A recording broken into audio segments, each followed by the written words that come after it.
Bismillah, hamdan wa syukranillah, asyhadu an la ilaha illallah wahdahu la syarikalah. Alhamdulillah, kita masuk pada bab toharoh ya, yang sebelumnya kita bahas tentang puasa karena berkenaan dengan waktu kita untuk puasa Ramadan. Dan sekarang kita kembali pada bab yang pertama, itu bab toharoh dalam kitab Kifayatul Akhyar. Kita baca, kemudian kita sama-sama belajar dari kitab ini. Ya. At-toharotu fil lughah, ya, yang pertama, toharoh menurut etimologinya secara bahasanya yaitu adalah an-nadhafah, yaitu kebersihan. Ya, jadi toharoh secara bahasa itu artinya kebersihan. Takulu, sebagaimana engkau mengatakan tohartu sauba, ya, saya mentoharohkan at-thauba, mentoharohkan pakaian. Maksudnya yaitu mentoharohkan pakaian, maksudnya adalah nadhaftuhu, saya membersihkan pakaian tersebut. Ya, itu secara bahasa. Jadi secara bahasa toharoh berarti adalah kebersihan. Wa fi syar'i, ya, adapun secara syar'inya, secara makna syariat Islamnya adalah ibaratun an raf'il hadathi wa izalatin najasi. Ya. Yang disebut dengan toharoh adalah ungkapan, ya, suatu ungkapan untuk mengangkat hadas dan izalatin najas, dan juga menghilangkan najis. Ya. Jadi secara makna syar'inya toharoh adalah ungkapan untuk mengangkat hadas dan menghilangkan najis. Wa ma fi ma'nahuma wa ala suratihima. Begitu juga, ya, yang disebut toharoh itu apapun yang sesuai dengan makna dari raf'ul hadas wa izalatun najas. Ya, apapun sesuai maknanya dengan mengangkat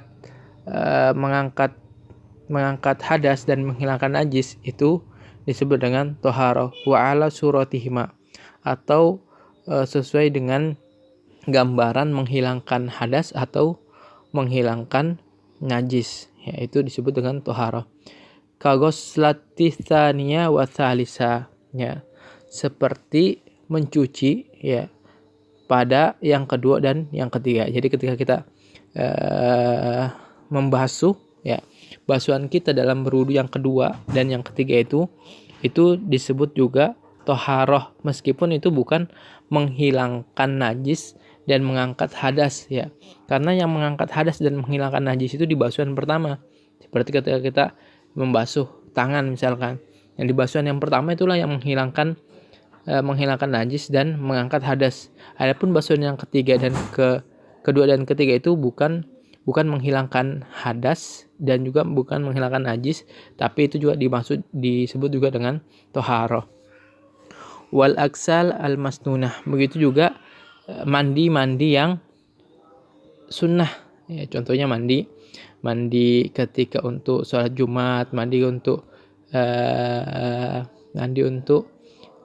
Idul Fitri, Idul Adha sholatnya, maka ini juga disebut juga dengan toharoh meskipun dia mandinya mandi sunnah. Wa tajdidul wudu, begitu juga memperbarui wudu. Jadi ketika sudah punya wudu tidak batal, kemudian kita pengen memperbarui wudu lagi, meskipun itu tidak menghilangkan najis dan tidak mengangkat hadas, itu juga disebut dengan toharoh. Wa tayammum, ya, tayammum juga disebut dengan toharoh, ya, meskipun dalam mazhab Syafi'i, ya, tayammum itu tidak menghilangkan najis dan juga tidak mengangkat hadas, tapi juga disebut dengan toharoh, ya.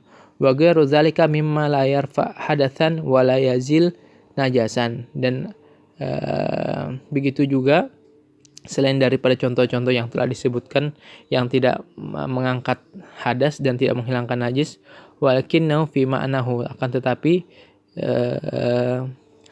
permisalan hal yang tadi disebutkan di atas dan semacam dengannya, maka itu termasuk bagian dari toharoh. Kemudian kita masuk dalam macam-macam air, ya. Almiyah allati yajuzu biha tathhir sab'atu miyahin, ya. Air, ya, macam-macam air yang dibolehkan untuk bersuci dengannya. Dalam kitab ini disebutkan ada 7 jenis air, ya. Yang pertama adalah ma'us sama, yaitu air langit atau air hujan. Wa ma'ul bihar, yang kedua itu adalah air laut. Wa ma'un nahri, yang ketiga adalah air sungai. Wa ma'ul bi'ri, ya, air sumur, ya. Kemudian selanjutnya wa ma'ul aini, kemudian juga mata air.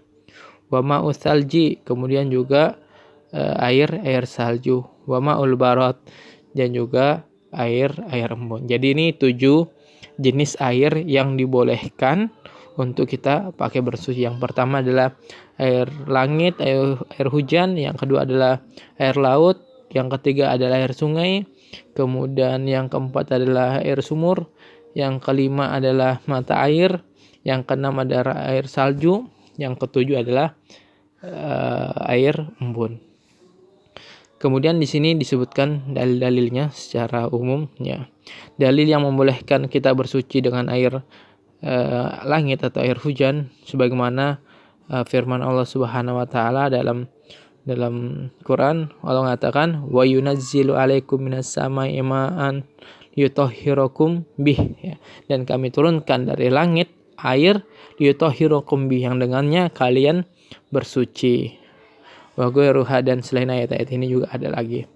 Kemudian dalilnya untuk ma'ul bihar, yaitu air laut, dalilnya adalah perkataan sallallahu alaihi wasallam, lamma suila an ma'il bahar faqala huwa tahuru ma'u al-hillu maitatuhu. Adapun dalil dari dibolehkannya kita bersuci dengan air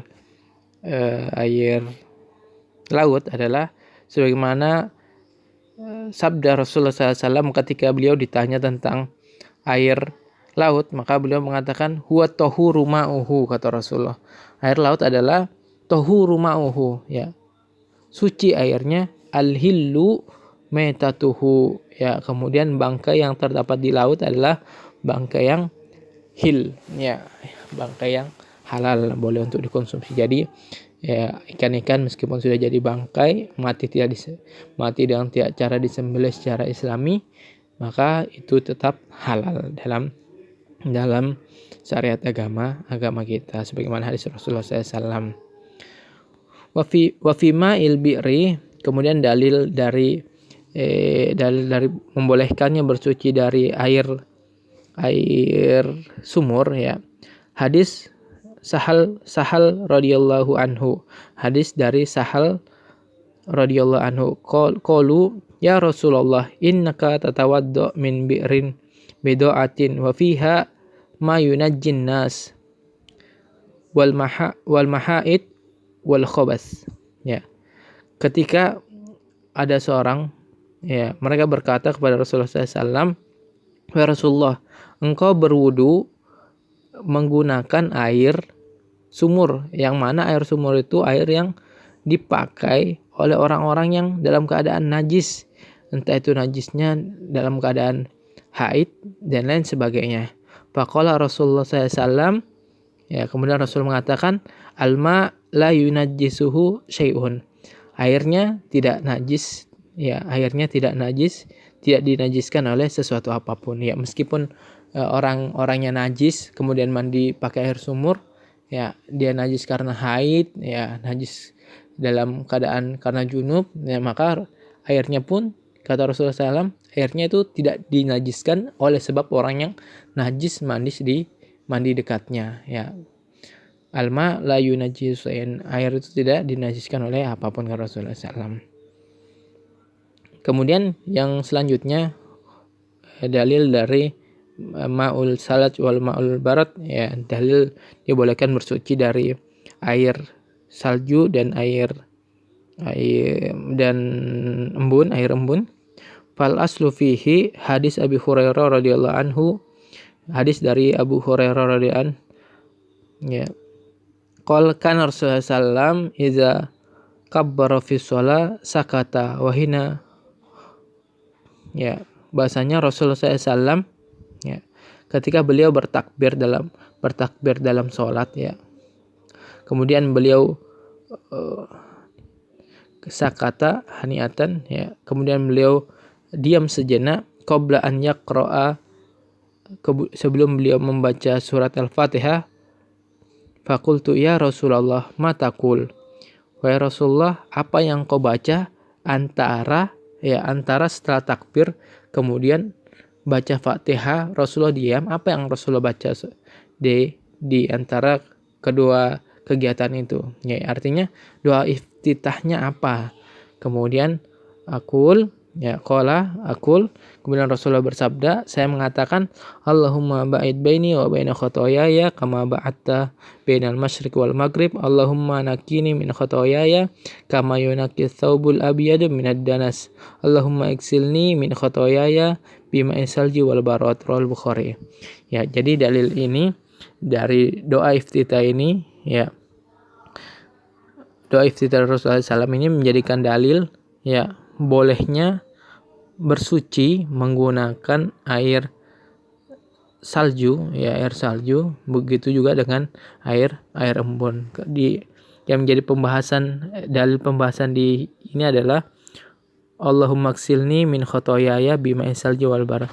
Ya Allah ya, iksilni, sucikan saya, bersihkan saya, min khotoyaya, dari kesalahan-kesalahan saya, bima'is salji, dengan air salju, wal barad, dan air embun. Ya, barakallahu fikum. Sampai sini insyaallah kita lanjutkan pada pembahasan selanjutnya.